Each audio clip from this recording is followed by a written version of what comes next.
बेहद परम महाशांति బేహద్కే బేహద్ పరం మహానాత్మలకు దివ్యమైన పురుషార్థం చేస్తున్న విశేషమైన ఆత్మలకు జాగృతమైన శ్రేష్ఠ ఆత్మలకి బేహద్ ఆత్మిక పరివారంనకు ఆత్మిక సోదరి సోదరులకు బాపూజీ దశరథ్ భాయ్ పటేల్ తెలుగు ఛానల్కు స్వాగతం. ఈరోజు మనం 405 ఎపిసోడ్లో కర్మకాండలు, జ్ఞానకాండ, వైదిక ధర్మం అదేమిటో అర్థం చేసుకుందాము. ఎవరు దీన్ని ఎంతగా అర్థం చేసుకొని ఫాలో చేస్తుంటారో కూడా తెలుసుకుందాం. దీనికంటే ముందు ఒక ప్రశ్నకు సమాధానము. చాలామంది అడుగుతూ ఉంటారు, మనం చేసిన కర్మలకే మనకు ప్రతిఫలం లభిస్తూ ఉన్నప్పుడు ఇక భగవంతుణ్ణి ఎందుకు జ్ఞాపకం చేయాలి అని. దీనికి సమాధానము అనంతబాయ్ చెప్తూ ఉన్నారు. భగవంతుడు ఎవరి యొక్క కర్మల ఖాతాలకు కూడా ఇంటర్ఫియర్ కారు. అన్నంత మాత్రాన ఆయన ఎందుకు జ్ఞాపకం చేయాలి అని కాదు. కర్మలకు ఫలితం ఇచ్చేది ఎవరు? ఆయనే కదా. అందుకనే గీతలో కూడా భగవంతుడు చెప్పారు, నీవు కర్మ చెయ్యి కానీ ప్రతిఫలం నా పైన వదిలేయి అని. అయితే మనం మానవ జీవితంలో కర్మలు చేస్తూ మనం పొందేటువంటి ప్రారంధం కానీ ప్రాప్తి కానీ భగవంతుడే ఇచ్చాడు కాబట్టి ఆయనకి శతకోటి ధన్యవాదాలు చెప్పాల్సిందే. ఎందుకు అంటే ఆయనే గనక లేకపోతే ఈ సృష్టే లేదు. మానవుల సృష్టిని నడిపించేది మొత్తం ఆయనే. మానవుల సృష్టి కోసమే, వీర ఉద్ధరణ కోసమే, కళ్యాణం కోసమే ఎన్నో అవతారాలు కూడా పంపించారు. విష్ణువు 24 అవతారాలు, శివుడు 28 అవతారాలు ఈ భూమి మీద మానవుల ఉద్ధరణ కోసం, కళ్యాణం కోసమే. వీరందరి ద్వారా సృష్టిని స్మూత్గా నడిపించాలని ఆయన యొక్క అభిలాష. అందుకనే పంపిస్తూ ఉంటారు. ఆయన వల్ల మానవుల ఉద్ధరణ అనేది సమయం అనుసారంగా జరుగుటకు మంచి మంచి ఆత్మల్ని భూమి మీద కూడా పంపించారు. అంశావతారాలు, మరి ఋషుల్ని, మునుల్ని, మహాత్ముల్ని. వీళ్ళే గనక పంపించకపోతే ఈ భూలోక పరిస్థితి ఎలా ఉండేదో ఒక్కసారి ఊహించండి. భూలోకంలో ఆయన కర్తవ్యం ఆయన ఎంత చెయ్యాలో అంత చేస్తూ ఉన్నందుకు, మనల్ని ఈ విధంగా తీర్చిదిద్దినందుకో, మనకి ఇస్తున్నందుకో ఎంతో ధన్యవాదాలు చెప్పినా కూడా, ఎంత ధన్యవాదాలు చెప్పినా కూడా తక్కువే. ఆయన మనల్ని ప్రతి సెకండు పరిశీలిస్తూ ఉంటారు. తన సృష్టిలోని మరి హద్దు సృష్టికి శివుణ్ణి, మహాశివుణ్ణి, పరం మహాశివుణ్ణి నియమించి సరైన సమయంలో తన రూపాలను కూడా తీసి సాధువుల్ని, భక్తుల్ని రక్షించడం కోసం నిమిత్తం చేశారు. ఇప్పుడు బేహద్దు ఆత్మలను మేల్కొల్పుటకు, విశ్వ పరివర్తన చేయుటకు బేహద్ జ్ఞానాన్ని కూడా ఇస్తూ ఉన్నారు. కర్మ చేస్తే ఫలితం అదంతటా అదే లభిస్తుంది. కానీ మరి జీవ జంతువులకు కూడా చూడండి, వాటి యొక్క బుద్ధిలో, డిఎన్ఏలో మరి ఆయనే వాటి ప్రపంచంలో ఉంటూ జీవించమని ఒక్కొక్కరికి ఒక్కొక్క జీవిత విధానం, జీవిత సర్కిల్, లైఫ్ సర్కిల్ని నిమిత్తం చేశాడు. ఎవరి జీవితంలో, ఎవరి యొక్క ప్రపంచంలో వాళ్ళు ఉన్నారు. ఫర్ ఎగ్జాంపుల్, మన ఇంటి ఎదురుగా ఒక కుక్క వచ్చి మురిగిందనుకోండి, అదేం చెప్తుందో, అదేం ఆలోచిస్తుందో మనకు తెలియదు. దాని భాష మనకు తెలియదు. మానవుల్లాగా అది మాట్లాడనూ లేదు. అది అర్థమైతే మనలాగా అది కూడా మాట్లాడితే ప్రశాంతంగా మనం ఎలా జీవించగలం? అవి వాటి జీవితంలో అవి ఉంటూ మన పనులకు డిస్టర్బ్ చేయటం లేదు. అలాగే 84 లక్షల జీవరాశుల్లో ఉన్నటువంటి ప్రతి ఒక్క జీవికి కూడా వాటి కర్తవ్యం, వాటి పనులు, వాటికి నిమిత్త ఫిక్స్ చేశారు. దానిలో అవి బిజీగానే ఉంటున్నాయి. ఇదంతా పరమాత్మ చేసినటువంటి సెట్టింగ్ కదా. ఆలోచించండి. పోనీ ఇదేమన్నా 5000 సంవత్సరాల వరకు ఉన్నటువంటి సెట్టింగ్ అనుకుంటున్నారా? అది కూడా కాదు. యుగాల్లోకి, చతుర్యుగంలోనూ, కల్పంలోనూ, మహాకల్పంలోనూ కూడా ఎప్పుడు ఏ విధంగా నడవాలో అది మొత్తం సెట్టింగ్ చేసే పెట్టారు. ఒక చతుర్యుగంలో 4,32,000 సంవత్సరాలు ఇలాగా అని సెట్టింగ్ చేశారు. ఇలాగా ఎన్ని చతుర్యుగాలు అయిపోయినాయో, ఎన్ని కల్పాలు అయిపోయినాయో చూడండి. ఇది సామాన్యులు ఎవరన్నా చేయగలరా? మంత్రులైనా చేయగలరా? మహాత్ములు ఎవరన్నా చేయగలరా? పరమాత్మ కాబట్టి చేయగలిగాడు. సర్వశక్తి సాగరుడు ఆయన, ఆల్మైటీ అథారిటీ. మానవుల కళ్యాణం కోసం ప్రతి సెకండు తన డ్యూటీగా భావించి అన్నీ చేస్తూనే ఉన్నారు. ఎందుకని? ఆత్మలందరూ పరమాత్మని యొక్క రచనే కదా. రచన గురించి మీరెంతగా ఆర్నిశలు పాటుపడుతూ ఉన్నారో అదేవిధంగా పరమాత్మ కూడా చేస్తూనే ఉన్నారు. మరి ఆయనకు ధన్యవాదాలు చెప్పక ఏం చేస్తాం? ఆయన స్మృతి చేస్తేనే మనకు కూడా ఆనందం కలుగుతుంది. కృతజ్ఞత, ఆయన రుణం తీర్చుకున్న వాళ్ళం అవుతాం.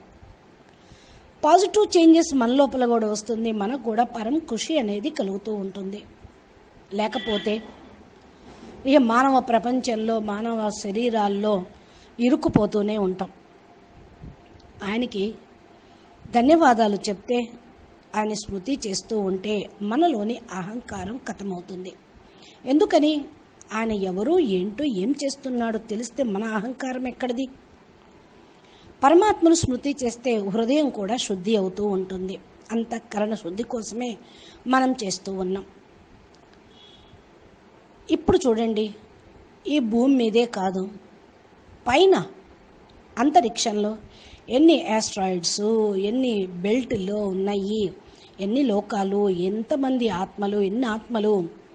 మరి సూక్ష్మ జగత్తు, కారణ జగత్తు, మహాకారణ జగత్తు లో కూడా మంచి మంచి ఆత్మలు ఉన్నారు. వాళ్ళతోటి కూడా చేయిస్తూ ఉన్నాడు పరమాత్మ. వాళ్ళందరూ కూడా ఈ ప్రపంచానికి హెల్ప్ చేయటం కోసమే కూర్చొని ఉన్నారు. కాబట్టి పరమాత్మకు ధన్యవాదాలు చెప్తే మీదేమీ పోదు. మీకే ప్రాప్తి వస్తుంది, శక్తి వస్తుంది, మనశ్శాంతి లభిస్తూ ఉంటుంది. మిమ్మల్ని మీరు ఉద్ధరించుకోగలుగుతారు. కర్మ ఫలితం అనేది లభిస్తుంది. ఆయన అనుకుంటే ఏదైనా చేయగలడు. ఆయన ఇచ్చేదే ఆయన. కాబట్టి ఇలాంటి ప్రశ్నలు ఏమీ పెట్టుకోవద్దు. ఇకపోతే మనం ఈరోజు మన యొక్క టాపిక్లోకి వద్దాము. వైదిక కర్మ, భక్తి మార్గం ఏ విధంగా జ్ఞానకాండం కూడా ఉంది. వైదిక కర్మకాండం. కర్మకాండం అనేది కూడా విశేషమైనటువంటి పర్పస్ కోసమే చేస్తూ ఉంటారు. యజ్ఞం చేయటం, వర్షం కోసం యజ్ఞం చేయటం, అశ్వమేధ యజ్ఞం, స్వర్గం పొందటం కోసం 100 యజ్ఞాలు చేయాలని, దేవతల్ని సంతృప్తి పరచడం కోసం యజ్ఞం చేస్తూనే ఉంటారు. ఇవన్నీ సనాతన ధర్మంలో లెక్కలేనంత కాలం నుండి జరుగుతూనే ఉన్నాయి. ఈరోజు ప్రపంచంలో భగవంతుణ్ణి పొందటం కోసం ఏవేవైతే ప్రముఖమైన మార్గాలు చెప్తూ ఉన్నారో అవి ముఖ్యంగా 3 ఉన్నాయి. కర్మ మార్గము, జ్ఞాన మార్గము మరియు భక్తి మార్గం. వేదాల్లో అయితే, ఉపనిషత్తుల్లో అయితే కర్మ మార్గం గురించి చాలా చక్కగా ప్రశంస కూడా ఉన్నది. ఒక్కో చోట నిందించటం కూడా జరుగుతూ ఉంది. కర్మ మార్గాన్ని నిందించటం అంటే కర్మ ధర్మం నుండి ఈశ్వరీయ ప్రాప్తి, ఆనంద ప్రాప్తి లభిస్తుంది అని, దుఃఖ నివృత్తి జరుగుతుంది అని అందరూ అనుకుంటూ ఉంటారు. ఒక్కోసారి ఇవి జరగకపోవచ్చు కూడా. కర్మ ధర్మం యొక్క ఫలితము నిరూపణ చేయటానికే శాస్త్రాల్లో కూడా కర్మకాండ మరియు ధర్మం నుండి స్వర్గ ప్రాప్తి పొందవచ్చు అని కూడా, పేరు ప్రఖ్యాతులు లభిస్తాయని కూడా వర్ణించారు. ఇక స్వర్గం ఎలా ఉంటుంది అంటే, స్వర్గం ఎప్పుడూ కూడా ఒకే రకంగా ఉండదు. మీరు కర్మ ఫలితం అనుసారంగా కర్మ చేసినా ఎప్పుడూ స్వర్గంలో ఉండటానికి కూడా అవకాశం లేదు. ఎందుకని? మీరు చేసినటువంటి పుణ్యకర్మ పూర్తి అవటంతో కర్మ ఫలితం భోగం అనుభవించడంతో మిమ్మల్ని స్వర్గలోకం నుండి కిందకు పడేయటం జరుగుతుంది. పుణ్యం ప్రాప్తి సమాప్తం అయిపోయింది. తాత్కాలికంగా జీవుడు స్వర్గం నుండి కిందకు పడిపోవడం అనేది జరుగుతుంది. ఇక మానవ దేహం అనేది లభించవచ్చు, లభించకపోవచ్చు. ఏ యొక్క కర్మ ధర్మం యొక్క అనుసారంగా ఫలితాలు లభిస్తాయి అని అంటూ ఉన్నారో అది తప్పనిసరే కదా. కర్మ ధర్మ వేదాల్లో ఒక నియమం అనేది కూడా పెట్టారు దీనికోసం. దాని అనుసారంగా ప్రతిశత్ అంటే పర్సంటేజ్ అనుసారంగా ధారణ కూడా చెయ్యాలి. ఒకవేళ వ్యవహార పాయింట్లోకి చూస్తే 1% కూడా ఉల్టా ఫలితము అనేది రాకపోవచ్చు. ఒక్కోసారి మీరు మంచి కర్మ చేస్తున్నా మీకు ప్రతిఫలం మరి ఉల్టాగా రావచ్చు. ఎందుకని అంటే ఇది ఇప్పుడు ఫలితం కాదు, పూర్వజన్మల అనేక జన్మల యొక్క కర్మల ఫలితాలు అనుకోవాలి. యజ్ఞము, వ్రతము, దానము మొదలైనవన్నీ కూడా కర్మ కోసం చాలా కర్మకాండలో చాలా కఠినమైన నియమాలు ఉన్నాయి. వీటిని కలియుగంలో ఫాలో చేయటము, ఆ విధంగా నిష్టగా ఉండటం అసంభవం, చాలా కఠినమే. కర్మకాండ కేవలం యజ్ఞమే అనుకోకండి. కర్మకాండ సామాజికంగా ధార్మిక జీవితం కూడా ప్రకాశించటానికి ఒక విధానము. ఏ విధంగా వ్యక్తి జన్మ తీసుకోవటానికి పూర్వం ప్రారంభమైందనుకోండి, మృత్యు పర్యంతం కూడా వారి చేసేటువంటి కర్మలు నడుస్తూ ఉంటాయి. విభిన్నమైనటువంటి ధార్మిక కృత్యాలు కర్మకాండలు చేస్తూనే ఉంటారు. కర్మకాండకు సంబంధం మానవుడికి అన్ని రకాల కర్మలే అని అనాలి. కర్మకాండ అంటే వేరేదేమీ కాదు, మీరు చేసేటువంటి కర్మలు పనులు ఇవన్నీ కూడా. దీనిలో యజ్ఞము, సేవ, పూజ, మానవుల యొక్క ఆచరణ, వర్ణాశ్రమము, ధర్మాశ్రమం ఇవన్నీ కూడా వస్తూనే ఉంటూ ఉంటాయి. ఇక ఇది కూడా కర్మకాండ అంటే విధి విధానం అత్యంత కఠినమన్న మాటను బాగా స్మృతిలో ఉంచుకోండి అని అంటూ ఉన్నారు. ఇక ఎందుకని కర్మకాండలు ఇట్లా ఉంచారు అంటే దేవతలను తృప్తిపరచుట కోసం యజ్ఞం అంటారు. ఇది సనాతన ధర్మంలో ఉన్నదే. ఎందుకని ఇట్లాంటివన్నీ పెట్టారు అంటే ఇది తేలిక మార్గం అని అనుకోకండి, కఠినము కూడా ఉన్నది. అందరూ జ్ఞానము యోగ మార్గాల్లో నడవలేరు. మనసు ఇంత దుఃఖీగా ఉంటే వాళ్ళు ఏం యోగం చేస్తారు, యోగం ఏం కుదురుతుంది వాళ్ళకి. ఈనాడైతే వేదాలను చెప్పేవాళ్లే లేరు. మానవులైతే త్వరగా అన్ని అర్థము చేసుకోలేరు. వేదశాస్త్రాల్లో జ్ఞానం అయితే ఇవ్వటం జరిగింది, కానీ అందరికీ అర్థం కాలేదు కదా. ఈ భూమి మీద అనేక క్వాలిటీ ఆత్మలు ఉన్నారు. భూమి మీదకి అనేక రకాల వాళ్ళు వచ్చారు. మరి సనాతన దేవతా ధర్మంలో స్థిరంగా ఉండాలి అంటే ఇలాంటి ఏదో ఫిక్స్ చేసి వాటిపైన నమ్మకము, గురి, కొంచెం భయము, భక్తి కలిగించడం కోసం కర్మకాండాలు అనేవి ప్రవేశపెట్టారు. మానవ ధర్మమును వదిలి వేరే చోటికి అంటే సనాతన దేవతా ధర్మాన్ని వదిలి వేరే ధర్మాల్లోకి వెళ్లకుండా ఉండటం కోసం కూడా. ఈ విధంగా చూడండి, కొంతమంది చెప్తూ ఉంటారు 21 రోజులు గాయత్రి మంత్రం జపం చేయండి 21 సార్లు రోజుకంటూ, మరి 40 రోజులు హనుమాన్ చాలీసా చదవండి అని, 108 సార్లు శివ పంచాక్షరి మంత్రమనో, చటాక్షరి మంత్రమనో, నారాయణ మంత్రమనో ఇలా చెప్తూనే ఉంటూ ఉంటారు. ఎందుకు ఇలా చెప్తున్నారో ఒకసారి ఆలోచించండి. వాళ్ళు చేసినటువంటి కర్మలకు సుఖము దుఃఖము అన్నీ వస్తూనే ఉంటాయి. దుఃఖ సమయానికి నివారణగా ఇలాంటి ఉపాయాలు చెప్పారే అనుకోండి, వారు దాంట్లో నిమగ్నమై కనీసం చేద్దాము, ప్రశాంతంగా మనశ్శాంతి లభిస్తుంది అనుకొని చేయటం ప్రారంభించారనుకోండి, వారి యొక్క దుఃఖపు గడియలు రోజులు కొన్నన్నా ఇన్నిట్లో గడిచిపోతాయి. ఇక చార్ధామ్ యాత్రలో తిరగండి, అక్కడికి వెళ్ళండి, ఇక్కడికి వెళ్ళండి అని చెప్తూ ఉంటారు గురువులు. దుఃఖపు రోజులు కొన్నన్నా అలా యాత్రల్లో గడిచిపోతూ ఉంటాయి. భగవంతుణ్ణి జ్ఞాపం చేస్తే కొన్ని రోజులు వాళ్ళ చెడ్డ రోజులు వెళ్ళిపోతాయి కదా. కొందరు జ్ఞానంతో సమాప్తి చేసుకుంటారు, కొందరు యోగంతో, కొందరు ధ్యానంతో వాళ్ళ కష్టాలను కడతీర్చుకుంటూ ఉంటారు. ఆధ్యాత్మికతలో ముందుకు వెళ్ళుటకు అనేది ఇవన్నీ కూడా హెల్ప్ చేస్తుంటాయనే అనుకోవాలి. ఇవన్నీ హెల్పర్స్ అనుకోవాలి. దుఃఖాన్ని మర్చిపోవటానికి హెల్ప్ చేస్తూ ఉంటాయి. ఎంతెంత భావన పెట్టుకుంటారో భావన తగ్గ ఫలితం కూడా లభిస్తూనే ఉంటుంది. వేదాలు ఎక్కువగా కర్మకాండలతోటి పరిపూర్ణంగా ఉంటూ ఉంటాయి. వేదాల్లో 1,00,000 మంత్రాల నుండి 80,000 మంత్రాల వరకు కూడా కర్మకాండల్లో ఫిక్స్ చేశారు. ఈ విధంగా కర్మకాండను వర్ణన చేయటం సంభవం కాదు. మరి భాగవత పురాణంలో కూడా కొన్ని కర్మకాండాల గురించి కూడా చెప్పడం జరిగింది.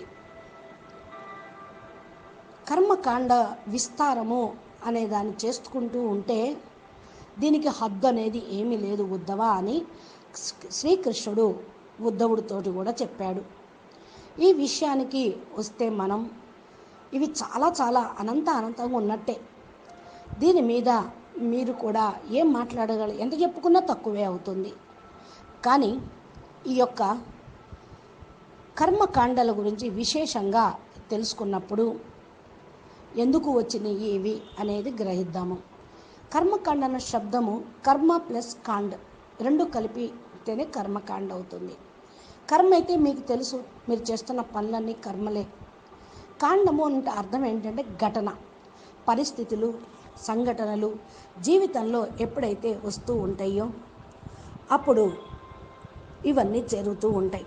ఉదాహరణకి వివాహం జీవితంలో ఒక అధ్యాయం అయితే ఈ జీవితంలో గృహస్థి జీవితంలో ఏమేమి కర్మలు చేయాలి, ఏమేమి చేయకూడదు అనేది అయితే నియమానుసారంగా ఉంటూ ఉంటాయో అది కూడా కర్మకాండ అన్నట్టే. కర్మకాండ విధి అనుసారంగా యజమాని మరి ఫలితం ప్రాప్తి లభించటం అనేది లభిస్తూనే ఉంటుంది. భలే మానవులకి ఏమి సంకల్పం కోరిక ఉంటుంది అంటే ఈ కర్మకాండలు చేస్తే చనిపోయిన తర్వాత సుఖం లభిస్తుంది అని. మృత్యు తర్వాత లభించే దాని గురించే వీరి యొక్క ఆలోచన, వీరు చేసేటువంటి కర్మకాండలు, భక్తి. అందుకని ఇక్కడ ఈ విషయంలో శ్రీమద్ భగవద్గీత యొక్క అధ్యాయంలో కూడా చెప్పడం జరిగింది. 64వ స్కందంలో కూడా చెప్పారు. రాజా నృగు యొక్క పరిణామం ఎలా ఉంది అనేది. ఆయన గోదానం ఇవ్వటంలో కొద్దిగా పొరపాటు చేశాడు. దాని యొక్క పరిణామ స్వరూపంగా ఆయన మొసలిలాగా, పాములాగా అయిపోయాడు అని చెప్తూ ఉంటారు. అంటే ఎవరికైనా సరే ఎంత యజ్ఞ దాన ధర్మాలు చేసేటువంటి వాడే గోవుల్ని దానం చేస్తూ బ్రాహ్మణులకి ఇచ్చాడు. కొన్ని గోవుల్ని ఒక బ్రాహ్మణుడికి ఇస్తే ఆ గోవు మందలో ఒక గోవు తప్పిపోయి మళ్ళా ఈ యొక్క రాజు దగ్గరికే వచ్చేసింది. అది ఆయన తెలుసుకోకుండా ఆ గోవును ఇంకొకళ్ళకి దానం చేశాడు బ్రాహ్మణుడికి. వీళ్ళిద్దరి మధ్యన జరిగినటువంటి సంభాషణ, ద్వేషము ఇవన్నీ కూడా మరి ఆయన చేసిన పాపకర్మగా భావించి ఆయనకి యమలోకము శిక్ష అనేది లభించింది. ఆయన చేసినటువంటి దాన ధర్మాలకు చాలా గొప్ప ప్రాప్తే లభించేది. కానీ ఇక యమధర్మరాజు దగ్గరికి వెళ్ళిన తర్వాత ఆయనను అడిగాడు, నువ్వు ఫస్ట్ దుఃఖాన్ని అనుభవిస్తావా, సుఖాన్ని అనుభవిస్తావా అని. ఈయన ఈ సందర్భంలో నేను దుఃఖాన్ని తొందరగా ముగించుకుని సుఖ జీవితం పొందాలి అనుకున్నాను అనటంతో భూమి మీదకు పడిపో అన్నాడు. ఇలాగ అయ్యాడు. కృష్ణుడి ద్వారా ఆయన జీవన్ముక్తి, ఆ యొక్క యోని నుండి విముక్తి అనేది లభించింది. కాబట్టి ఇక్కడ మనం తెలుసుకోవాల్సినటువంటిది బ్రాహ్మణులు విషయమని కాదు, యజ్ఞ యాగాదులు దాన ధర్మాలు చేసినప్పటికీ కూడా ప్రాప్తి ఎంతవరకో అంతవరకే. సమస్త కార్యక్రమాలు కూడా మీరు చేస్తూనే ఉంటారు. మీ లోపల అనంత శక్తి ఉంది. స్వయం బ్రహ్మస్వరూపం అనేటువంటి మీరు పరమాత్మ ద్వారా కూడా పొందాల్సింది చాలా ఉంది. ఇక దేవతల్ని ఏ విధంగా ప్రసన్నం చేయాలి అనేటువంటి విషయంలో మానవుడు ఈ యొక్క కర్మకాండల్ని చేస్తూ ఉంటారు.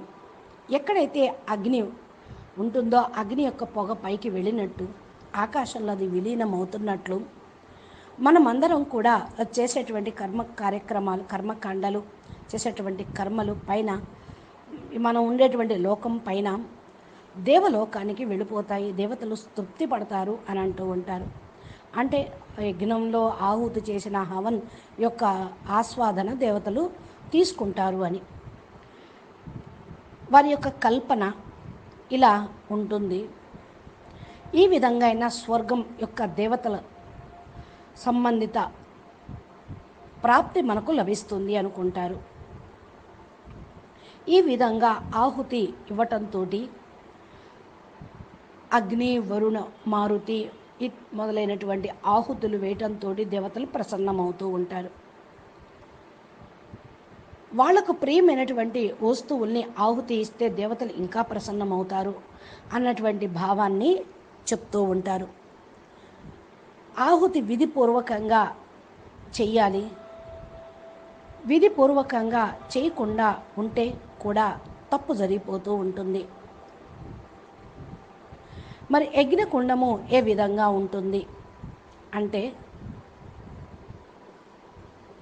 దీనికి ఒక మెట్టు అని, దిశ అని, ఇంత లోతు అని చాలా సిద్ధాంతాలు, రూల్స్ అండ్ రెగ్యులేషన్స్ ఉన్నాయి. మానవులు ఆలోచిస్తూ ఉంటారు, దేవతలు స్వర్గంలో ఉంటారు, మనం కూడా స్వర్గ ప్రాప్తి పొందాలి అని. స్వర్గము ఎలాంటి లోకము అంటే అక్కడ సుఖమే ఉంటుంది, దుఃఖం అన్న మాట లేదు. అయితే సుఖ దుఃఖాలు అనుభవించాల్సి వస్తూనే ఉంది మానవుడికి. ఈ జీవితంలో అవి ఉంటూ ఉంటాయి. ఎప్పుడైతే భూమిపైన ఉన్నటువంటి మానవులు ప్రాప్తి కోసం చాలా శ్రమతో కూడినవి కూడా చేశారు. స్వర్గం అనేది కల్పన. ఒకసారి నేను బాపూజీతోటి సంభాషణ జరుగుతూ ఒక మాట అడిగాను అంటున్నారు అనంతభాయ్. నిజంగా స్వర్గస్థులు అయ్యారు అని అంట, నిజంగా ఇప్పుడు ఇన్ దిస్ పీరియడ్లో నిజంగా స్వర్గం ఉందా అని. దానికి బాపూజీ అంటున్నారు, ఒకప్పుడు స్వర్గం ఉంది, ఇప్పుడు కేవలం నామం మాత్రమే ఉన్నది, కానీ అక్కడ ఎటువంటి దేవతలు కానీ, అక్కడ స్వర్గ సుఖాలు, రంభ, ఊర్వశి, మేనకలు అక్కడ ఏమీ లేవు, అంతా భూమి మీదకే వచ్చేశారు. స్వర్గం అనేది పేరుకు మాత్రమే ఉండిపోయింది అని చెప్పడం జరిగింది. స్వర్గంలో అనేకటువంటి శ్రేణులు ఉన్నాయని ఇది ఎప్పుడో పూర్వకాలంలో వేదాల్లో ఋషులు చెప్పినటువంటిదే. ఇప్పుడు మాత్రం లేవు. ఇదొకటి బాగా శ్రోతలు గుర్తుంచుకోండి. దాన్ని ప్రాప్తి కోసం చాలా విధి విధానాలను, అనుష్ఠానాలను ప్రచారంలోకి తీసుకొచ్చారు. కాలాంతరంలో అవన్నీ కూడా సమాప్తం అయిపోయినాయి అని బాపూజీ చెప్తూ ఉన్నారు. ఈ అనుష్ఠానం, యజ్ఞం అనివార్యమైనటువంటి భాగంగా తయారు చేశారు. కర్మకాండ అతి జటిలమైన రూపంగా మారిపోయింది. ఈ విధంగా మనం చూస్తూ ఉంటే దేవతలను ప్రసన్నం చేయటానికి ఎంత కఠినంగానో నియమాలను ఫాలో చేస్తూ ఈ యొక్క ఆవిష్కరణలు చేశారో మీరు అర్థం చేసుకోండి. ఎంతవరకైతే సమాజంలో మానవుల యొక్క జన్మ తీసుకోవటం జరుగుతూ ఉందో వారి యొక్క భాగ్యానుసారంగానే జరుగుతూ ఉంటుంది. మానవుల యొక్క బుద్ధి అనుసారంగా దీని తర్కం పెట్టినట్లయితే వాళ్ళు గ్రహించగలుగుతూ ఉంటారు. ప్రవృత్తి, వైజ్ఞానికులు ఇవన్నీ కూడా ఇప్పటి వరకు మానవులేమీ తయారు చేయలేదు. ఎప్పటి వరకైతే యుక్తిని ఒక కసౌటి మూసలో వేసి దాన్ని నోరకపోతే దాని యొక్క విలువ కూడా బయటికి రాదు. ఆలోచన చెయ్యాలి, తర్క వితర్కం చేసుకోవాలి. అసలు స్వర్గం ఏంటి? ఇది ఏమైనా శాశ్వతమా? లేదు కదా. మరి సుఖ దుఃఖాలను జీవితంలో ఉంటూ ఉంటాయి. యజ్ఞం చేసి కర్మ ఫలితాలను అనుభవించాలి. ఇది కూడా హద్దే అవుతూ ఉంటుంది. హద్దు కర్మలకు హద్దులో ఫలితము, బేహద్దు కర్మకు బేహద్దు ప్రాప్తి లభిస్తుందని బాపూజీ చెప్తూనే ఉన్నారు. ఇక్కడ భూమి మీద మానవులు అని, ఆది మానవులని హిస్టరీ జాగ్రఫీలో మనకు చెప్తూ ఉంటారు. వీళ్ళేమీ సత్యుగ ప్రారంభంలో ఉన్న వాళ్ళేమీ కాదు. సనాతన ధర్మం వాళ్ళు భూమి మీదకు వచ్చి చాలా కోట్ల లక్షల సంవత్సరాలు అయిపోయింది. భూమి మీదకి దేవతలు వచ్చినా వాళ్ళు కూడా విషయ వాసనలో, కోరికల్లో, దేహాభిమానంలో ఇరుక్కుపోయారు. ఇక యోగం చేయటం చేత కాకపోతే ఇలాంటి చిన్న చితక కర్మకాండాలు చేసి సరిపెట్టుకుంటారు కొంతమంది. ఋషులు మునులు వారి యొక్క ప్రభావంలోకి తెప్పించుకుంటకు కొన్ని ఇవి కూడా వాళ్ళు ప్రచారంలోకి చేశారు. తరువాత కర్మకాండలు అందరి వల్ల కాలేదు, సంస్కృత జ్ఞానము ఎవరికి అర్థం కాలేదు, వేదశాస్త్రాలు. ఆ సమయంలోనే బౌద్ధ ధర్మం ప్రచారంలోకి వచ్చి బుద్ధుడు ఇవన్నీ తీసి అవతల పెట్టండి, మోక్షం కోసం సాధించండి అంటూ ఆయన జ్ఞానాన్ని ప్రచారం చేస్తూ వచ్చారు. ఇలాగ తర్వాత ధర్మ గురువులు, సంప్రదాయాలు చాలా వచ్చినాయి. వారి వారి ఉపదేశాలను ప్రవేశపెట్టారు. అందరి యొక్క లక్ష్యం మోక్షాన్ని పొందాలి అనే, మోక్షం గురించి చెప్పాలి అనే.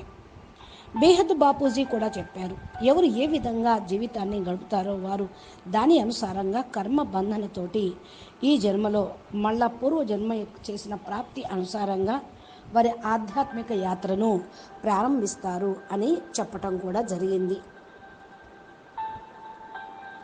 ఇక్కడ మరి జ్ఞానంతో బ్రహ్మను వెతకాలి అంటే సత్యాన్వేషణ తప్పకుండా చెయ్యాలి.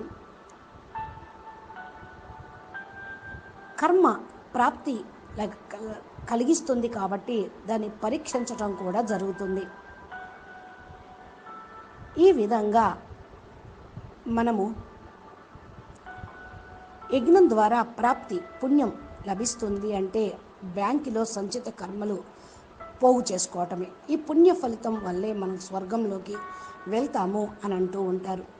అయినప్పటికీ కూడా స్వర్గము అనేది కూడా అల్పకాలికమే అని ఇక్కడ మీరు తెలుసుకున్నారు. బేహద్ బాప్ అయితే బేహద్ జ్ఞానాన్ని కూడా ఇవ్వటం జరిగింది. ఎవరైతే వారు చేసుకున్నటువంటి కర్మానుసారంగా కర్మ బంధనాలు ఇరుక్కుంటూ ఉంటారు. పూర్వ కర్మలు పుణ్యఫలం అనుసారంగా ఈ జన్మలో ఆధ్యాత్మిక యాత్రను కూడా స్టార్ట్ చేస్తారు. 84 జన్మల్లో ఇరుక్కుపోయేవారు ఇక ఎవరు ఏది చెప్తే అది వింటూ అటువైపు పరిగెడుతూ ఉంటారు. ఎక్కడ గుంపులు ఉన్నారో అక్కడ వెళ్ళి జాయిన్ ఉంటూ ఉంటారు. పరమ సత్యం ఏంటి, బ్రహ్మం సత్యం ఏంటి, జగత్తు మిథ్య అంటారు ఏంటి, దీని గురించి పరమ సత్యాన్వేషణ గురించి వాళ్ళు ప్రయత్నం చేయరు. ఇవి ఆత్మ లోపల ఇంకా జ్ఞానం జాగృతం అవ్వటానికి టైం పడుతుంది. జాగృతం కాకపోతే ఇక వారు జ్ఞానం వినేటువంటి సమయం వాళ్ళకు రాలేదు అనే చెప్పాలి. అందుకనే వాళ్ళు భక్తి కర్మకాండలు ఎప్పుడైతే చేసి అలసిపోతూ ఉంటారో అప్పుడు జ్ఞాన మార్గంలో నడవటం ప్రారంభిస్తారు. జ్ఞానం అందరికీ తేలిగ్గా అర్థమయ్యేది కాదు. ఇప్పుడైతే టెక్నాలజీ పెరిగిపోయింది, ఇంట్లోనే కూర్చొని మీరు అన్నిటినీ తెలుసుకోవచ్చు. ఈ సమయంలో నా మేల్కోకపోతే ఇక మీరు దేన్ని సాధించగలుగుతారు? సపోజ్ 300-400 సంవత్సరాల క్రితం మీరు జన్మ తీసుకున్నారే అనుకోండి, మీకు బేహద్ జ్ఞానం లభించేదా? బాపును గురించి తెలుసుకునేవాళ్ళ, బాపుని పొందేవాళ్ళ? ఆలోచించండి ఒక్కసారి. అందుకని ఇప్పుడు మీకు సమయము అవకాశము లభించింది, దీన్ని సద్వినియోగం చేసుకోండి. ఈ మాయ ప్రపంచంలో ఉంటే ఇక మీ బుద్ధి కూడా అలాగే ఉంటుంది. కాబట్టి ఇక ఆ రోజుల్లో అయితే చెప్పేవాళ్ళు ఎవ్వరు లేరు. ఇక లక్ష్యానికి చేరుకోవటం కష్టంగా ఉండేది. కానీ ఇప్పుడు బేహద్ బాపు బేహద్ జ్ఞానం ఇచ్చారు. దీని లోపల ఇది బేహద్ మహాజ్ఞానం యజ్ఞము, మహావిశ్వ పరివర్తన యజ్ఞం. దీని లోపల మీరు బేహద్ ప్రాప్తి పొందాలి అంటే ఇచ్చా మాత్రం అవిద్య అనే దాన్ని ఆహుతిని వేసేయండి. ఇది సర్వశ్రేష్టమైనటువంటి మహాయజ్ఞం. ఇది మనం మన కోసమే చేస్తూ ఉన్నాం. మన ఆత్మ అంతఃకరణ శుద్ధి అవుతూ ఉంటుంది. దీంతో విశ్వ పరివర్తన కూడా అవుతూ ఉంటుంది.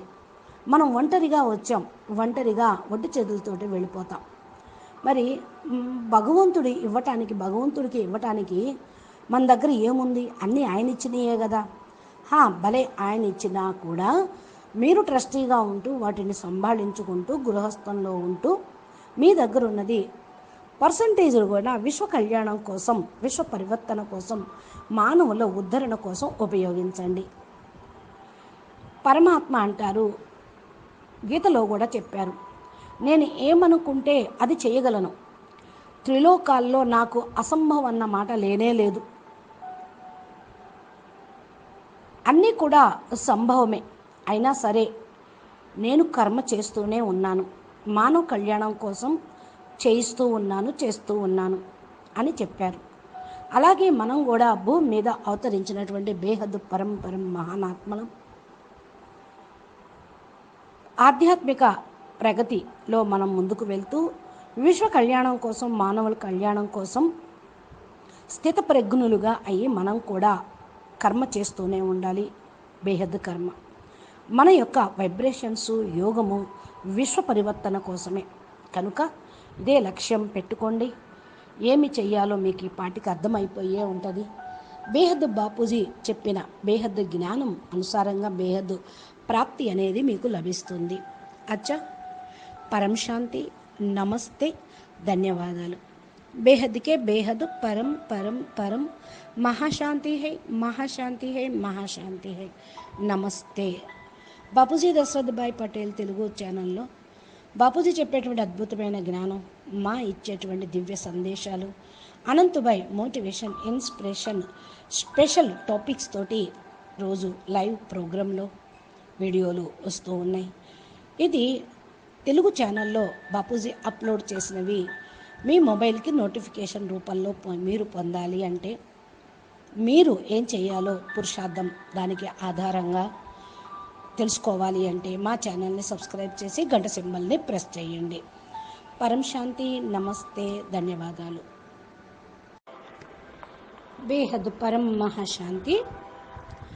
బేహద్కే బేహద్ పరం పరం మహానాత్మలకు, దివ్యమైన పురుషార్థం చేస్తున్న విశేషమైన ఆత్మలకు, జాగృతమైన శ్రేష్ఠ ఆత్మలకి, బేహద్దు ఆత్మిక పరివారంకు, ఆత్మిక సోదరి సోదరులకు బాపూజీ దశరథ్ భాయ్ పటేల్ తెలుగు ఛానల్కు స్వాగతం. ఈరోజు మనం 405 ఎపిసోడ్లో కర్మకాండలు, జ్ఞానకాండ, వైదిక ధర్మం అదేమిటో అర్థం చేసుకుందాము. ఎవరు దీన్ని ఎంతగా అర్థం చేసుకొని ఫాలో చేస్తుంటారో కూడా తెలుసుకుందాం. దీనికంటే ముందు ఒక ప్రశ్నకు సమాధానము